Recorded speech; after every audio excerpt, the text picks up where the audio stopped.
Graham here with a short-ish introductory video to the Simplicity solution. And in this training video, we're going to cover the 10 essential habits that we all need to master. If we're going to have loads of energy, confidence, feel calm, feel clear, move easier, think clearer, feel better, there are these 10 essential things that we need to do on a regular, consistent basis if we're going to reclaim control of our bodies and brains. There are 8 mistakes that we tend to make that will make that more challenging. And those mistakes really are about achieving the 6 physical and the 6 emotional needs that, again, as humans, we all need to be feeling on a daily basis. There are 4 brains that will control what we do and 2 parts of our nervous system that will control how we feel. So in this video, I'm going to try and explain how all of this comes together, and you'll see how a lot of the traditional, more mainstream approaches to fitness, to health, to well-being are really never gonna work. As we go on through today, that will become really clear.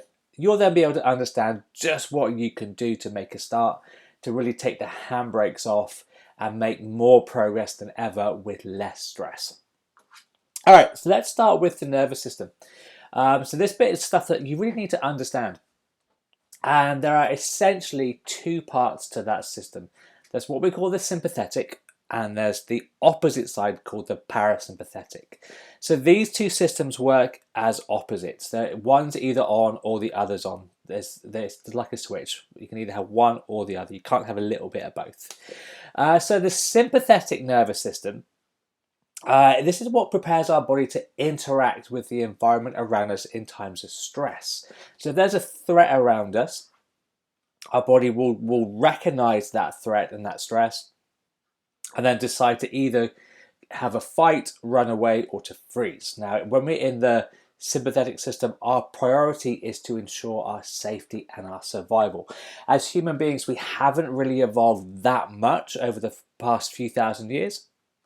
So we quite literally react the same way to a crappy email or somebody cutting us up in the car as we would do if we were being chased by a tiger. It's still the same stress response. Our bodies and brains go through the same reaction. We are constantly trying to fulfill one of 3 goals. That is physical survival, emotional connection, and then growth and development. And we need them in that order. And if 1 or 2 are potentially under threat, like I said just now, we're going to react by either fighting, running, or hiding. If there's no threat, then our concern becomes on growth and development, and that's when we can make changes and change what we do and get better results. So the fight response essentially, now obviously this is massively simplifying it. We could quite easily talk for 10 hours about each of the responses. This is my attempt to really strip this back and simplify this all the way down. The fight response is typically when we think we're right, we can win, or we have no other option. And it tends to be triggered when something is being taken or something is being withheld from us. Now this can be something physical, so someone's trying to steal something from you. But it can also be emotional too. It can be one of your emotional needs is being withheld or taken. And we'll come on to those later on in this training video. Your body is getting prepared for a fight. So because of that, blood and energy is going to be transported to your upper body. When it's chronic and unexpressed, so when you have long-term ongoing stress and you feel angry and uptight the whole time, this can lead to headaches, migraines, sore neck, bad shoulders, as your body is prepared for a fight and for conflict, but it's not being actioned because we're kind of biting your tongue and suppressing that anger. That then leads to frustration, irritation, short-temperedness, being impatient, and just generally being wound up and on edge all day. Now obviously there are lots of other things that will impact headaches and migraines and physical stuff as well. So this is just something that can influence it. The flight response, in contrast, is when we think we're probably in the wrong or we're going to end up losing. So we tend to find the quickest way out. This tends to happen when we don't feel good enough or that we have anything valuable to contribute. Our bodies prepare by moving all that energy down to our legs and our lower body, where it's ready to be used. Again, if it's not used, it gets stored. So then you get glute issues, hamstring problems, knee problems, ankle problems. It can lead to things like restless leg syndrome, or a whole host of leg injuries. Emotionally, it means that you're going to tend to live for the weekend or your next holiday. You find yourself going through lots of jobs and really being unable to stick to anything. Immediately, it can mean that you're changing the subject or you're over talking in order to avoid tricky conversations. Now, once again, there's loads of other things that will impact this. This is just a generalized, stripped back idea about what the flight response is like practically. The final stress response is what we call freeze. This is when we really can't make up our minds, and typically it's because we have too many options or we fear making the wrong decision. So we put things off. We wait until Monday. We wait until the kids start school. We wait until the kids leave school. We wait until Mars aligns with Uranus and all the stars are perfectly lined up. It means that you're not fulfilling promises. You're unable to make and stick to commitments. Physically, this means that you're going to get stiffness. There's going to be a lack of energy. Your body's not going to give you energy if you're not going to use it. So typically all you do is sit on the sofa. Your body's going to recognize that and not release energy because you don't need it. So of course you're going to feel tired. Freeze leads to poor gut health because things literally aren't moving through you. So again, you get things like IBS, you get constipation, you get diarrhea. It means that your body isn't able to metabolize your food. So even if you're eating the most perfectly nutritious diet, if you're in this freeze response generally all day, your body can't do anything with that food that you're eating. So then it tends to store it as body fat. Each of these three stress reactions leads to our bodies being constantly ready. If we take action, this tends to be okay. That's what the stress response is to do. So it's to get us to actually do something. The problem is that we don't. We sit, we stew, we sulk, and that energy gets stored for later. So it either gets stored as excess body fat or it gets stored as tension in your muscles, which then leads to knots and just being generally stiff. So again, you get shoulder ache, you get headaches, you get back stiffness. It's very much like keeping your car held on the clutch. Something's going to snap and burn out eventually. Why is this a problem? Well, the stress response is to kind of get us to protect things. It's to kind of to keep what we've got. We like things to stay the same when we're feeling stressed. So although things may not be great, it's not immediately going to harm us today. It may harm us long term, but right now, our safety, our physical safety is the priority, and we know that this thing isn't going to kill us. And we also get what we're looking for. So if we're expecting stress and problems, we'll always find them. So again, that means you're always going to be looking for somebody who's done you wrong, or has been rude to you, or has cut you up in the car. The opposite system, the parasympathetic response, is what we call rest and digest. So the sympathetic is about fight, flight, freeze. This is about rest and digest, which leads to rest, recharging, and recovery. So where the stress system, the sympathetic, prepares your body to act on the environment and the people around you, the parasympathetic acts on you. It acts on itself. So it allows your body to heal. It allows your gut to process, digest, and metabolize the food you're eating. It allows your muscles to develop. It allows ideas to come thick and fast so that you feel creative and organized and logical and calm and clear and confident. So it's really clear that of those two systems, we want to spend more time in this parasympathetic one and less time in the sympathetic one. I hope that makes sense. So what's going to determine which of those systems we're in? It's our brain, or rather one of 4 parts of our brain. Now, for the picture here, our brain isn't blue, brown and green. See, that's just highlighted just to show you that there's these distinct areas. So there are 3 distinct areas, and then the prefrontal cortex you can see here in blue, that's split into 2 different hemispheres, so the left side and the right side. So we put all those together, you have the 4 parts. Each of those parts has a unique individual job to do, and each has their own priorities and needs to fulfill. The brainstem, or the cerebellum, that was the very, very back part of the brain shown here in green. This is concerned purely with physical safety. So it's the part of your brain that controls how your kidneys and your gut and your liver and your lungs function. It controls the speed at which your fingernails grow. It's all the stuff that your body just does seemingly on autopilot. It's a part of your brain that's very similar to the brains found in reptiles, which is why it's kind of nicknamed the reptile brain. So it's the unconscious control of your body function, and it's just purely concerned with physical survival. It's always asking, how am I safe? If the answer is no or not sure, it's going to switch on that sympathetic nervous system and react with what it deems to be best, whether to fight, flight, or freeze, like we talked about just now. It interacts with our environment via our sensory system. When we can give it better information, it gives it a better output. And by output, I mean things like strength, flexibility, gut health, mobility, coordination, timing, balance. Those are all controlled by how the quality of information that your brain gets from the world around us. And when we can impact our senses, we can increase our visual field, all 5 senses, we tend to get a much better output.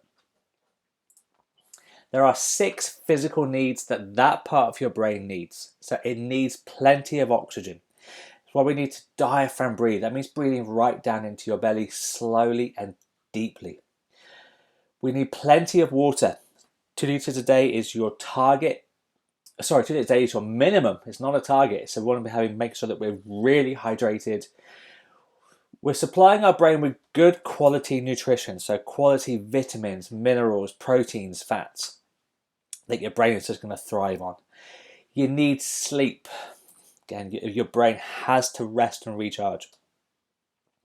Good balance, so both balance as in not falling over, but also muscular balance and making sure that your left and your right side of your bodies are equally strong. The front of your back is equally strong. And then we need that sensory input. So we need input from your vision, from your inner ear and your balance system. We need input from your smell, your taste, your touch. All those things give your brain better information about the world around you to help it decide whether or not you're safe. The limbic system, this is the bit, if we come back, that's in brown here. This is concerned with emotional safety. Am I safe and respected and valued within my tribe, my community, my family, my team? And again, like the physical part of the brain, it's always asking, am I safe? But this time, rather than asking, am I safe physically, it's, am I safe emotionally? Very similar, again, in structure and function to that of a chimp, which is why we call it the monkey brain or the animal brain or the chimp brain. This interacts via our stories, how we perceive the world based on our personality, our preferences, our history, and our experiences. When we can give our brain better stories, like the physical stuff, it gives better output. This time your output is more about confidence, energy, clarity. To keep that part of your brain happy, there are 6 emotional needs that, again, we need to satisfy on a daily basis. So your brain needs to have this degree of certainty. It needs to know what's coming. Paradoxically, we also need to have variety and new experiences. We need to feel a sense of connection and love with those around us and also ourselves. And we need to feel significant, like we have a role to play and that we're valued. We need to feel that we're growing and making progress and also able to make a contribution and to give stuff back. Each of us has a unique order of those needs. So for some people, certainty is their absolute priority, whereas others are more concerned with connection and significance.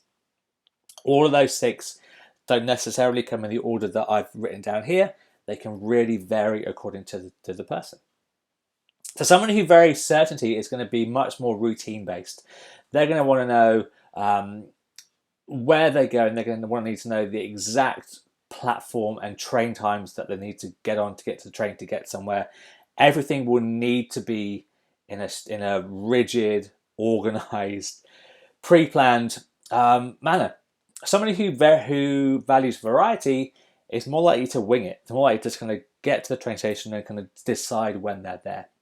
Someone who's variety based is going to need to have new experiences. So they're going to struggle with routines and doing the same mundane tasks. Whereas somebody who values certainty above variety will like doing that routine. They'll like knowing that they've got a meeting at 9, then they do their emails at 10, then they do the phone calls at 11. They're going to need to know that they have that set routine. Obviously, we can go into a lot more detail about all of these, but in this short intro video, I can only really just give you the overview. Each of these needs will shape our behavior. So everything we do, every action we take is either to satisfy the 6 physical needs or these 6 emotional needs. So we've got 3 parts of our brain that we need to understand if we're going to make progress. The reptile brain needs physical safety. The chimp brain needs emotional safety and connection, whereas the human brain needs change and growth. So if those 2 animals aren't happy, then that human brain, that prefrontal cortex that we called it earlier, the bit in blue here, that is unable to change. Now the prefrontal cortex, the human brain, is where we're most logical. It's where we have our intelligence, our zone of genius. It's where we're creative. It's where we're rational. The human brain is the part that knows what to do. So if you know what you should be eating, or know how you should be exercising, or know what you should be doing, but you're not doing it, the human brain knows it, but the animal or the reptile brain have a more pressing priority that has to come first. And those are the bits that are holding you back. So here's a question. When I get home, who do I see first? Do I see my wife, my daughter, or my dog? Have a little guess about what order I greet them in and spend time with them. Now this is in because literally a couple of months ago, my wife said to me, "Gray, you always see the dog first. I'm always last when you come in from work. Why is that?" And to me, it's for this reason I'm about to tell you. If I go to my wife first and greet her and hug her and kiss her and spend time with her, my daughter and my dog are going to be biting at our ankles to get attention. If I see my daughter first, the dog is going to be biting my ankles and that's going to interrupt our time together. However, if I see my dog first and spend a minute or 2 playing and interacting with Cooper, my little cockapoo, he's then happy.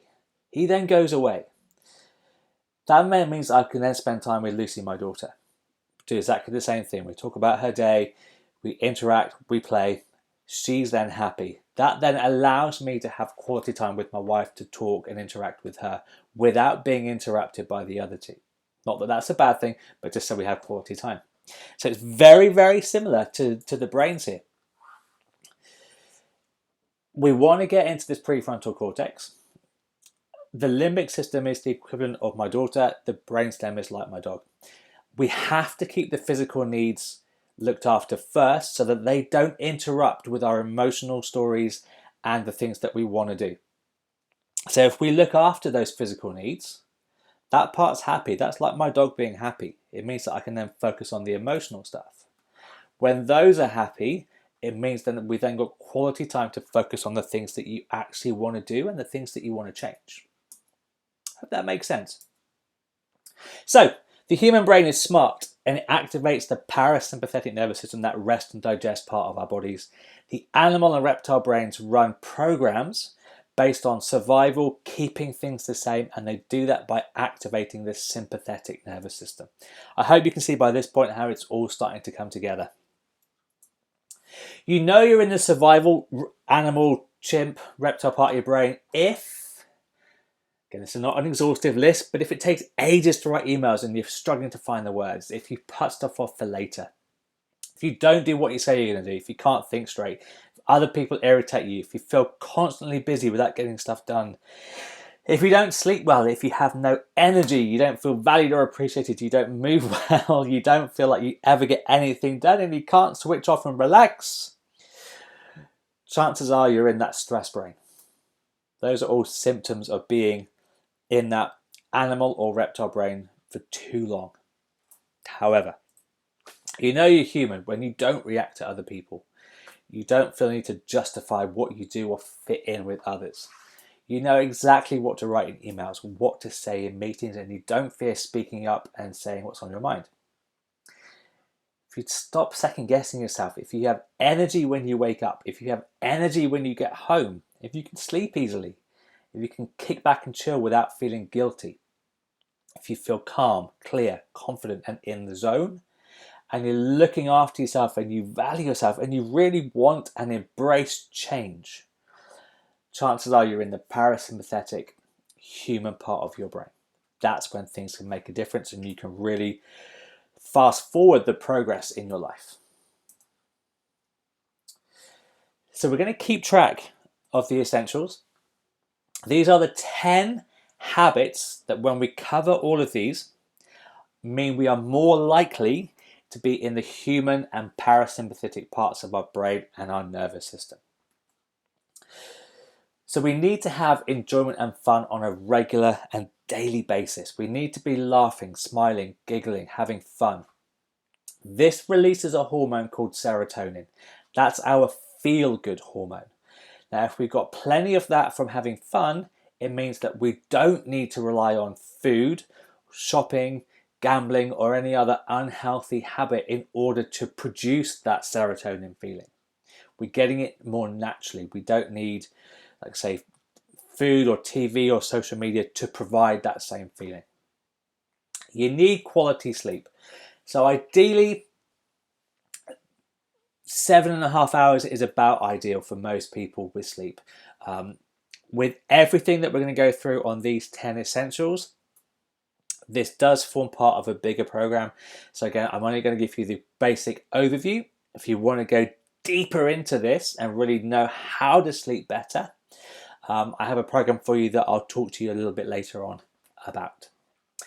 We need to have structure in our day. Random actions will always give random results. So we need to have some clarity about what we're doing, about what we're eating, about what we're able to exercise and work out, about when we're able to rest and relax. We need to structure our day and our health and our well-being like a project. We need to know what to do and when, so it has a very clear timeline of what we can do to take away the guesswork. Exercise in all of its variations is essential. So this doesn't need to be competitive. It doesn't need to be high intensity. There are plenty of ways to exercise that actually give you energy rather than leave you feeling like death crawling out of the gym. Exercise does not have to be punishment. It can make you feel good, and it bloody well should make you feel good. Exercise done well gives you energy, it gives you strength, it gives you confidence. It doesn't, like I say, leave you feeling absolutely exhausted that the only thing you can do is sit on the sofa. Quality nutrition, good quality fat, protein, carbohydrate, vitamins, minerals, fruits, vegetables, all make our body feel great, which have that big knock-on effect of helping you sleep better, because you can switch off from work, because you've exercised so your body feels tired. It impacts everything. And again, it's really not as complicated as most people make it out to be. Toxins refers to stuff that we know is bad for us. So typically it is food related. So again, the immediate things we think of here are sugar, alcohol, processed foods, junk food, but it can also be people. That can really impact our energy. So if you're surrounding yourself with negative people all day long, again, that will impact how your body reacts to stress. Integrity is about keeping your promises. So making and keeping promises, especially to yourself, so that you're building trust.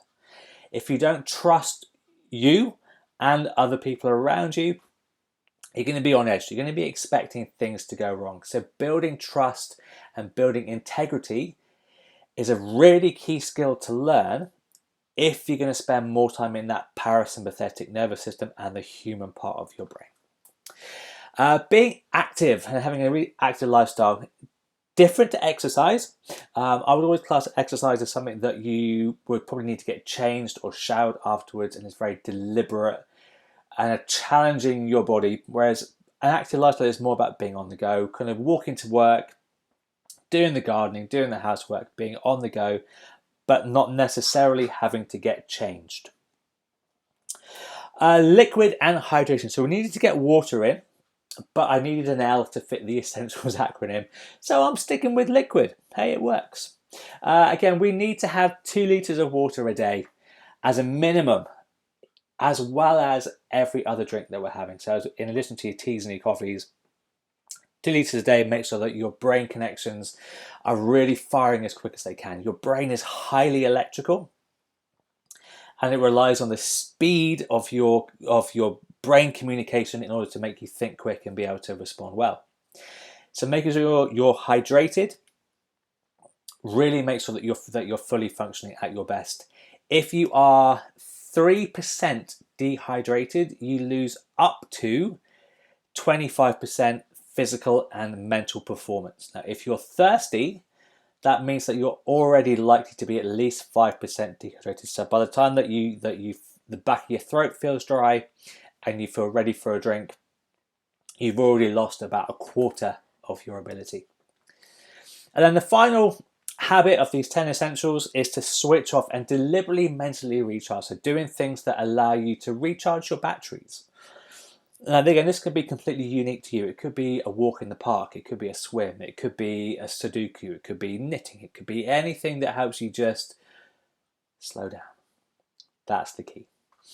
All right, so those 10 essentials done well, done daily, really help your body and brain feel better. If any of those are lacking, that's going to be like having the brakes on your car and trying to drive off. It's going to really hold you back. Now, these are the 8 problems that get in the way of us scoring well on those essentials. And you're going to see here as you read through this, by simply doing the opposite, we can turn these problems into solutions. So again, this is not an exhaustive, comprehensive list. It's the most common things that I've come across in the past 20 years of coaching people that really holds people back. And this first one's about being passive, kind of waiting for things to change, waiting for your need to get better, waiting for payday, waiting to win the lottery, rather than seeking opportunities to learn, grow, and change. If you just sit back and wait for things to happen or for things to sort themselves out, you're going to be waiting for a very long time. So we need to be proactive and actively seeking out opportunities to change. Reacting to others. Allowing other people to dictate how you feel and how you act rather than owning your own behavior. That kind of comes with other people's rules. So other people's expectations about what you should be doing. Oh, you really ought to do this. Why don't you try this? You'll love it. Oh, this is what I do. This is what means. This is what good is. This is a good salary. This is a good level of fitness. This is a good dress size. It's all other people's rules rather than life on your terms. So how much do you want to earn? What's a good salary for you? What's a good level of fitness for you? Most of us haven't defined what we determine success to be. So we're left relying on other people's rules in order for us to get that clarity about what's good. It doesn't have to be that way. And because you're looking at other people's rules, it means you're probably going to be breaking promises because you don't want to do it. So it's very easy to kind of just say yeah, but actually, like we said before, you have that greater emotional need that's going to take precedence. So instead of breaking promises, uphold your agreements. Do what you say you're going to do. Have that integrity to actually make and keep more promises to yourself. A lot of people lack clarity. They don't know exactly what they're looking for, what their end goal is, or indeed how to get there. So they kind of faff their way through their day, trying lots of different things instead of being totally focused on what they want. Most people know that they don't want to be fat. They don't want to be tired. They don't want to be stressed. They don't want to be exhausted. They don't want to be poor. They don't want to be tired all the time.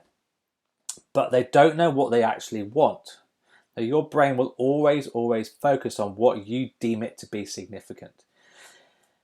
Imagine you're up a ladder and someone says, don't look down.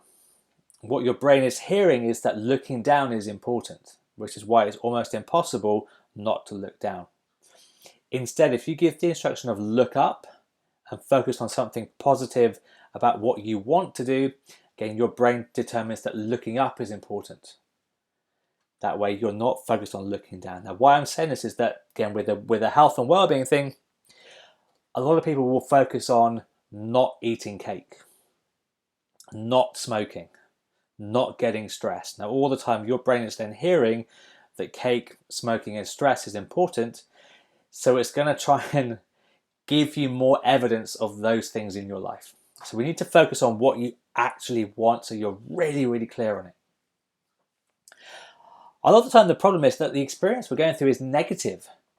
So your diet is restrictive and based on the things that you can't do. Your exercise is punishing. Work is boring. You're doing your accounts and it's just mind-numbingly dull. Instead, increase your options. Think about the experience you're going through. Can you use music? Can you use different venues? Can you change up your experience of what you're doing by giving yourself more options? So do you have to exercise hard, or can you have 3 or 4 different options that you could do so that you can still exercise, but option A could be very, very difficult. Option B could be half the time, and option C could be an easy, more stretch and mobility based one. So you're giving yourself options. So if you don't feel like working out hard, you can still exercise, but on a lower level, and still tick that box of doing what you say you're going to do. A lot of us are mindless in that we're either living in the past or living in the future. We're kind of replaying things that happened previously and wish we'd done it differently, or we're jumping ahead to the future. Either way, we're not being observant on what is actually happening right now. So the fact of being present and mindful is one of the solutions here. Actually, what do you feel right now? What is going on? And then finally, it's about being stubborn. A lot of people say they want to change, but they're so kind of stuck in their way. They've told that story of struggle for so long that it's actually really, really hard to admit that there was a different way. So being stubborn is often a way of trying to prove yourself right rather than to make yourself happy. Now the trick here is to then negotiate how you can win-win, how both sides can feel successful. Now again, once we know how to do this, there are some quite simple and straightforward strategies and tactics that we can put in to really get you turning these problems over into solutions. I say once you know this, you can then see how things like, just man up and get on with it, or you just need to want it more, or just knuckle down and do it. You can see how that's not always a useful piece of advice. If we could just do it, we would, eh? So, over the past, half an hour, 35 minutes, we've covered the 10 essential habits to master, the 8 mistakes we make, the 6 physical and the 6 emotional needs that we need to meet on a daily basis, and the 4 parts of our brain and the 2 parts of our nervous system that determine whether or not we're moving forwards or backwards or staying still.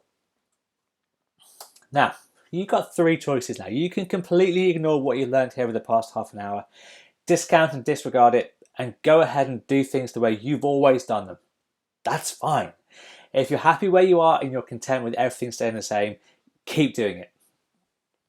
You can take what you've learned and go and apply it by yourself. You can Google this, you can buy some books. I've given you a lot of information over the last half an hour that can really get you started. You can do it yourself. So there's lots of information out there. You can Google, you can go into Waterstones, W.H. Smith. There's loads of books that can now help you take the next step. Or you can get some help with this, turning all of this into detailed, targeted and practical strategies in your own life so that you live by your rules, on your terms, and in a way that makes you feel amazing. Whatever you decide is cool. Remember, I'm not here to convince you or to persuade you or to do a sales job on you. A huge part of you feeling good is about deciding to say yes to what works for you and when to say no to things. You have 3 options. If you decide that you want things to change and you want to fast track this and go further forwards, I do one-to-one coaching. Now, it can be in person. I'm based in Exeter in Devon. But with technology now, that doesn't stop us. We can do it over the phone, we can do video calls, or we can meet in person. We can do group coaching, exactly the same as above, but in groups of 2 to 4. Or we can have the programs that I'm about to talk through delivered online. That's the lower cost option. There's less contact with me, but what obviously you trade off with that is a lower fee. If you're not sure yet, you want to find out a bit more, and this has sparked your curiosity, click the link here. This will take you into my Facebook group called Back to Your Best. Where I'm going to drip feed bits of information through again, just to kind of give you a bit more of a nudge into making some changes that are really impactful and effective. If you want to go forward, there are 2 ways of doing it. That's the essentials. So those 10 habits that we talked through briefly earlier, I have a specific 12-week program to help you simplify all of those things down. So if you want to deal with your sleep, your exercise, your food, if you want to learn how to switch off and slow down, rest and relax without feeling guilty, and know some simple ways that you can implement this into your life, the Essentials program is for you. The Simplicity Solution, on the other hand, is the second program. This is for when you know what to do, but you can't always do it. So if you're already doing something like Weight Watchers or Slimming World, or you're going to boot camps or gyms, but you can't maintain that consistency and you can't stick with it, then the Simplicity Solution is probably the program for you. It's about really getting into your mindset and the stories that you tell and taking the handbrakes off. If you want to look into it further, click the link in number 1 here. That's a little application form. That will tell me a little bit about you. We can then arrange a time to chat. So again, use the second link there. It takes 15 to 20 minutes. Again, it's not a sales call. There's no pressure here. It's just to find out what you need to move forward and what your next step could be. I say absolutely zero pressure to commit to anything.